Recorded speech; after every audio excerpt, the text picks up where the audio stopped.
Europe 1, bonjour, Raphaël Duchemin. Que se passe-t-il à 7h-5? Un petit coup de patte signé Nadia Dame au l'inclusif ce matin. Oui, vous avez remarqué d'ailleurs ce matin dans le studio, le féminin l'emporte sur le masculin, ça fait plaisir. En tout cas, on a appris effectivement que ce week-end, que le logiciel Word proposait désormais une fonctionnalité langage inclusif.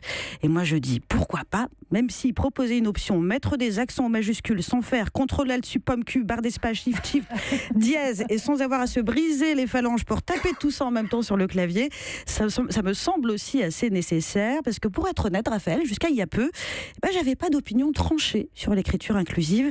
Alors que vous l'avez remarqué, j'ai plutôt tendance à avoir un avis sur tout, à l'imposer à autrui et à mépriser mon prochain s'il ne se soumet pas. J'ai déjà quitté un homme parce qu'il aimait la pizza hawaïenne, vous savez, avec de l'ananas dessus par exemple. Mais sur l'écriture inclusive, j'ai choisi d'écouter les arguments des uns et des autres et de m'informer sur le sujet, même s'il n'est pas interdit d'exprimer un avis sur un domaine qu'on ne maîtrise pas du tout, surtout sinon Twitter n'existerait pas.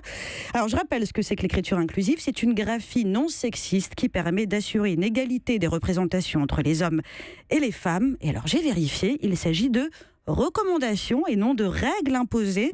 Personne ne va défoncer votre porte au bélier à 6h du matin, vous menottez au radiateur et vous tapez dessus avec un bécherel parce que vous avez écrit droit humain au lieu de droit de l'homme. Enfin, moi je dis ça, c'est pour rassurer ceux qui considèrent que l'écriture inclusive est, je cite, une agression de la syntaxe ou encore un génocide de la grammaire. Alors à ces derniers, on ne parlera pas des gens qui s'expriment à l'écrit uniquement avec des emojis, le smiley, lunettes de soleil, ce gangbang non consenti imposé à la linguistique. J'ai aussi une pensée émue pour les académiciens qui ont déclaré la semaine dernière que, je cite toujours, la langue française se trouvait en péril mortel.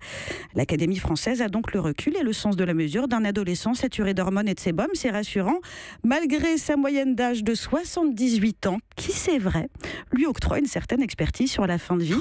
Alors moi, perso, je leur recommanderais plutôt de faire vérifier leur prostate, qui me semble être une menace bien plus mortelle en ce qui les concerne qu'un E à la fin d'un nom de métier.